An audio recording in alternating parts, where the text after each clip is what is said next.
Welcome to my channel leading ma'am India 7। चलिए मैं आज सोशलॉजी समाजशास्त्र का वीडियो लेके आई हूँ। जो अभी 12th क्लास का रिजल्ट आ चुका है, बहुत से बच्चों के लिए रुखसाना का फॉर्म भरना पड़ा, किसी कारणवश वो समाजशास्त्र विषय में रह गए। तो उनके लिए जो मॉडल पेपर आया है जिसमें क्वेश्चन और आंसर सभी हैं, तो मैं एक एक करके सारे क्वेश्चन आपको यहाँ पे एक्सप्लेन करूँगी। सभी बच्चे ध्यान से इसको देख लीजिएगा, जिससे आप लोग अच्छे से अपना क्वेश्चन पेपर सॉल्व कर पाएँ। ओके, तो हमारा जैसे इसमें है फर्स्ट क्वेश्चन जनानिकी का अर्थ है। ओके, तो देखिए जनानिकी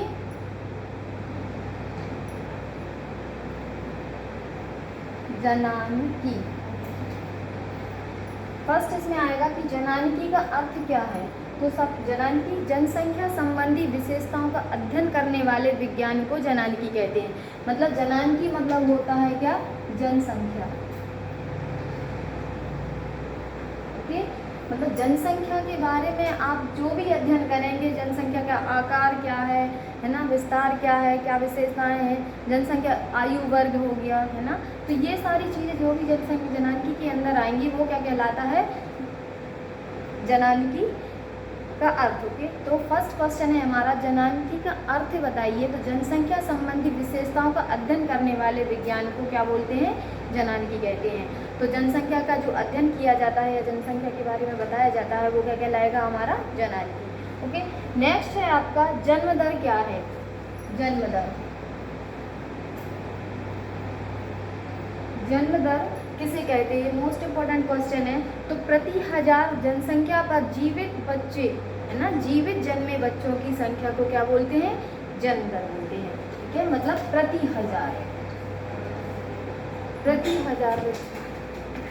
हजार बच्चों पर जन्मे बच्चों की संख्या को क्या बोलते हैं, जन्म दर बोलते हैं। नेक्स्ट क्वेश्चन है आपका मृत्यु दर।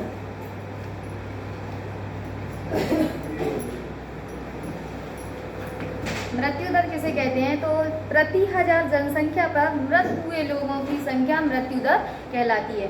मतलब जनसंख्या में क्या है, प्रति हजार, इसमें भी क्या आएगा, प्रति हजार। 1000 जनसंख्या में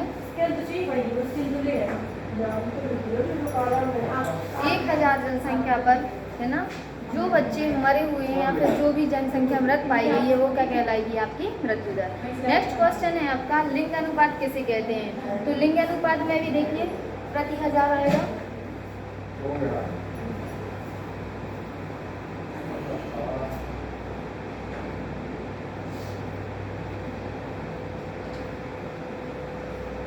लिंगानुपात क्या है, लिंगानुपात प्रति हजार पुरुष जनसंख्या पर महिलाओं की संख्या को क्या बोलते हैं, लिंगानुपात।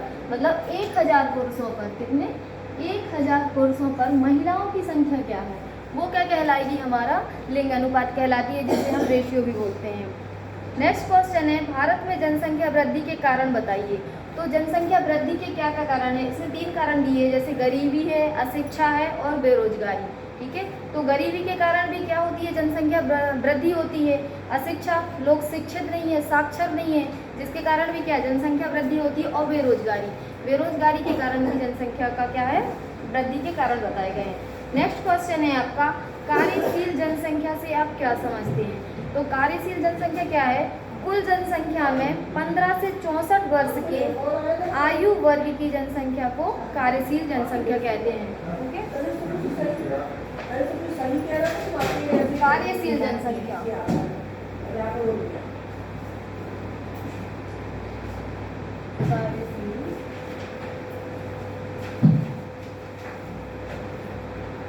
कार्यशील जनसंख्या क्या कहलाती है, 15 से 64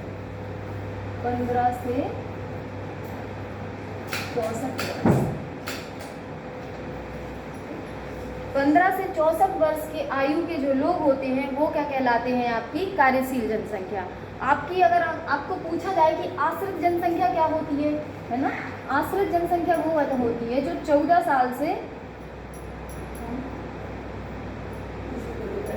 से छोटे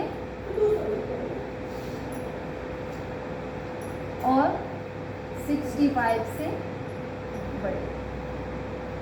ओके, तो ये क्या कहलाएगी, आपकी आश्रित जनसंख्या कहलाएगी, जो 14 साल से छोटे बच्चे और 65 साल से बुजुर्ग क्या होता है कि ये जो जनसंख्या है ये आश्रित जनसंख्या इसलिए कही जाती है क्योंकि ये कार्य करने के सक्षम नहीं होते हैं, ये किसी न किसी पर क्या होते हैं, डिपेंड होते हैं।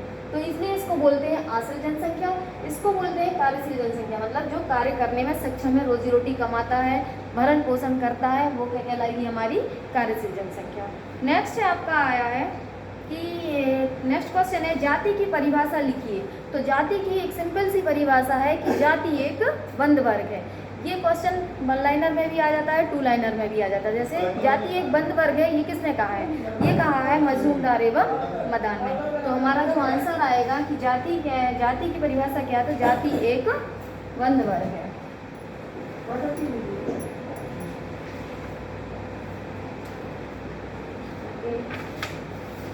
नेक्स्ट है जनजाति से आप क्या समझते हैं। जनजाति से हमेशा एक क्वेश्चन आता है कि जनजाति क्या कहलाती है। तो जनजाति किसे कहते हैं, ऐसा मानव समूह जिसकी संस्कृति व रीति रिवाज आदिम विशेषताओं वाली होती है, वो क्या कहलाएगी, जनजाति। मतलब ऐसा समूह जिनकी संस्कृति अलग होती है और इनके रीति रिवाज अलग होती हैं, हमारे समाज से थोड़ा सा क्या अलग होता है इनका निवास, तो ये क्या कहलाती है, हमारी जनजाति समाज। प्रबल जाति या प्रभु जाति।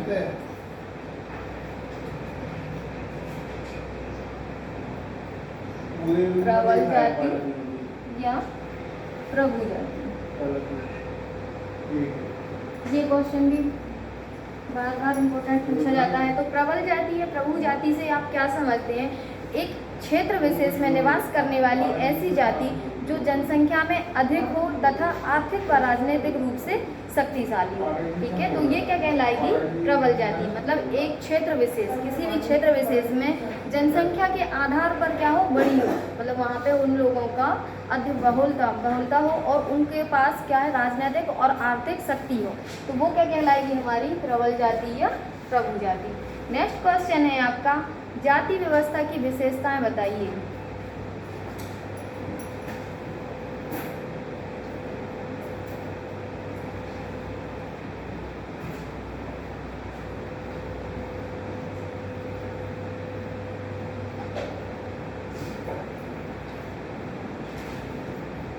जाति व्यवस्था की विशेषताएं बताइए। तो जाति व्यवस्था की जो फर्स्ट विशेषता है, ये क्या है, एक जाति व्यवस्था एक क्या, जाति बंद वर्ग है।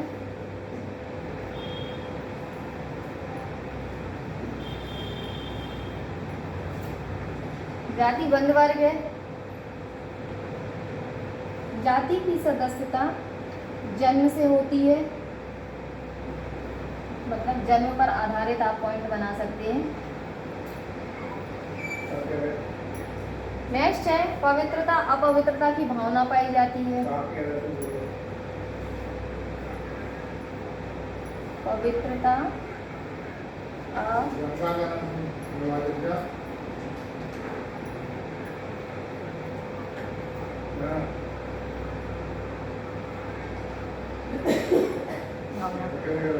खान पान पर प्रतिबंध,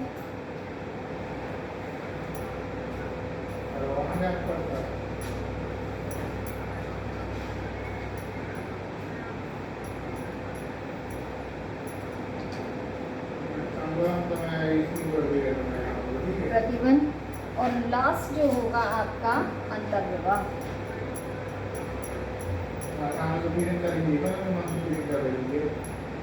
ओके, तो ये क्या है आपकी जाति व्यवस्था की विशेषता है। फर्स्ट है हमारा जाति बंद वर्ग है। जाति क्या है, एक हमारा बंद वर्ग होता है, जन्म पर आधारित है, मतलब जन्म पर हमारी क्या होती है, जाति की जो सदस्यता होती है वो हमारी क्या होती है, जन्म पर आधारित होती है। पवित्रता व अपवित्रता की भावना, जाति व्यवस्था में पवित्रता और अपवित्रता की भावना पाई जाती है, मतलब छुआछूत पाया जाता है। खान पान पर प्रतिबंध, खान पान पर प्रतिबंध होता है ना। और अंतर्विवाह, जातियों में क्या होता है कि एक जाति अपनी ही जाति में विवाह करता है, वो क्या कहलाता है, अंतर्विवाह। अंतर्विवाह कहलाता है अपनी ही जाति के अंदर उसी जाति से विवाह करना, अंतर्विवाह कहलाता है। और बाहरी विवाह कहलाता है हम अपनी जाति को छोड़ के किसी अन्य जाति में विवाह संपन्न कराएं, वो क्या कहलाएगा, बाहरी विवाह।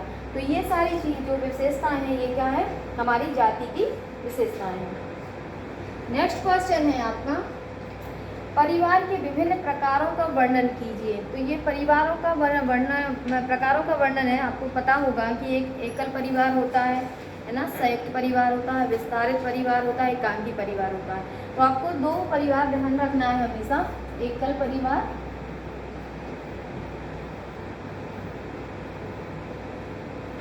और होता है संयुक्त परिवार।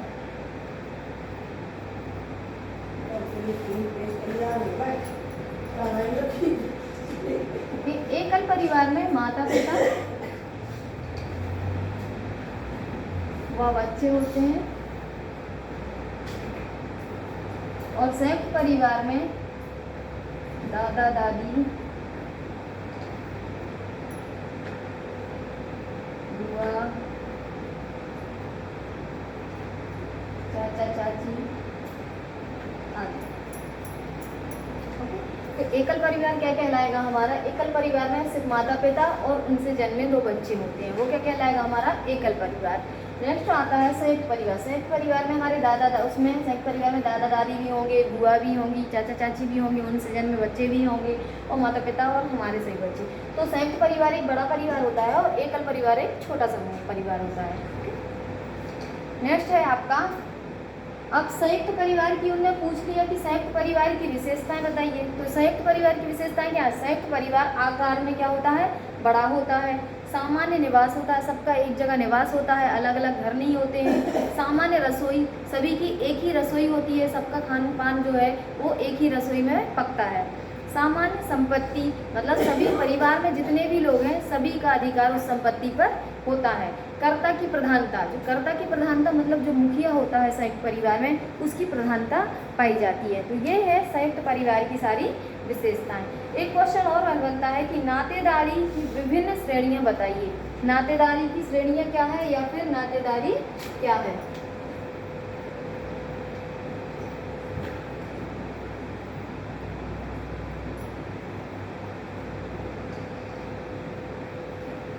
प्राथमिक नातेदारी, द्वितीयक नातेदारी और तृतीयक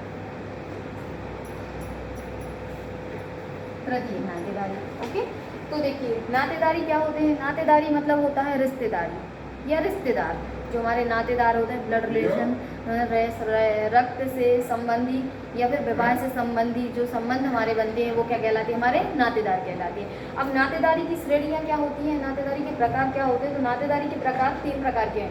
प्राथमिक नातेदारी में हमारे ब्लड रिलेशन पाए जाएंगे, जैसे मम्मी पापा और हमारे उनके दो बच्चे, तो ये क्या है? प्राथमिक नातेदारी। द्वितीयक नातेदारी में पापा से जो हमारे पिता हैं, पिता के जो ब्लड रिलेशन है, मतलब खून से संबंधी जो है, जैसे हमारी चाचा हो गए, चाची हो गए और दादा दादी हो गए, तो वो क्या हो जाएंगे? द्वितीयक नातेदार। तृतीयक नातेदार में हमारे आ जाएंगे जैसे मामा है, मौसी है ना, उनके बच्चे हैं, वो सारे लोग क्या हो जाएंगे? हमारे तृतीयक नातेदार। तो ये है आपकी क्या? नातेदारी की श्रेणियाँ। नेक्स्ट क्वेश्चन है, वर्ण व जाति में अंतर बताइए।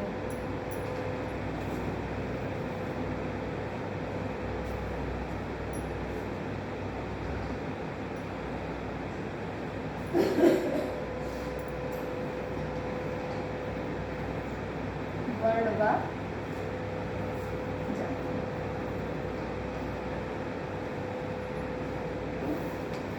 तो देखिए वर्ण और जाति में अंतर क्या होता है? हमने आपको जाति की व्यवस्था पहले ही बता दी है। अब वर्ण आपको समझा दे रहे हैं कि जाति क्या है? जन्म से सदस्यता होती है, मतलब जन्म पर आधारित होता है। लेकिन जो वर्ण व्यवस्था होती है ये कर्म पर आधारित होती है। किस पर होती है? ये कर्म पर।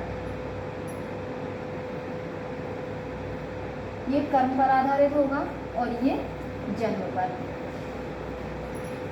नेक्स्ट है आपका, इसमें कठोर व्यवस्था पाई जाती है, इसमें लचीली।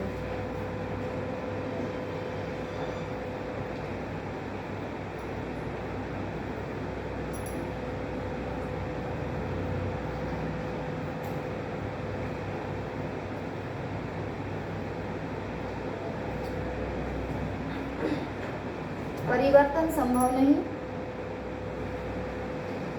परिवर्तन संभव।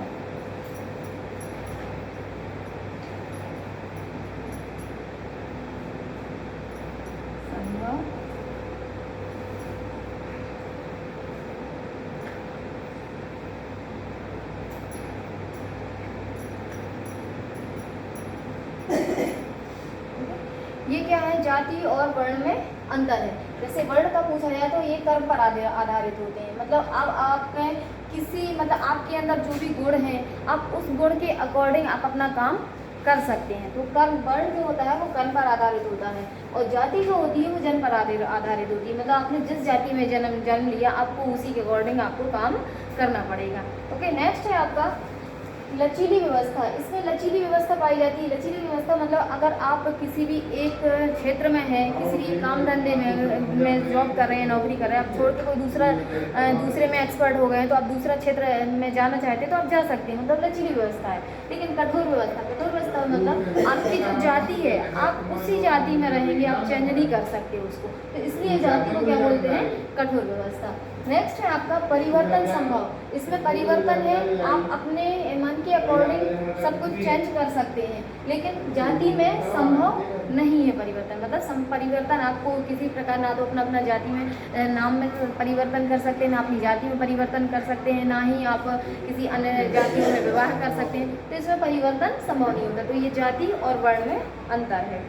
नेक्स्ट आता है आपका बाजार का अर्थ बताइए। देखिए बाजार क्या है,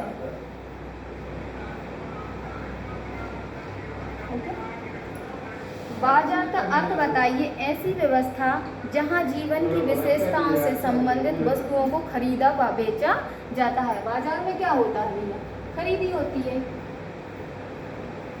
खरीदी या बिक्री, ये दोनों ही काम हमने बाजार में देखे हैं, है ना। तो जहाँ पर एक ऐसा स्थान जहाँ पर वस्तुओं का आदान प्रदान होता है, मतलब वस्तुएं खरीदी जाती हैं और बेची जाती हैं, वो क्या कहलाता है, बाजार कहलाता है। बाजार के प्रकार क्या क्या होते हैं, तो बाजार के प्रकार है, एक आदिवासी बाजार होता है, एक ग्रामीण बाजार होता है और एक औद्योगिक बाजार होता है। ये क्या है, बाजार के प्रकार है। नेक्स्ट क्वेश्चन है उपभोक्तावाद से आप क्या समझते हैं, है ना। उपभोक्ता,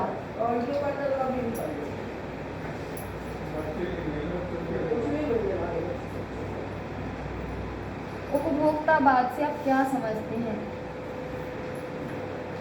तो उपभोक्ता का मतलब ये होता है जो उत्पादन करता है ना।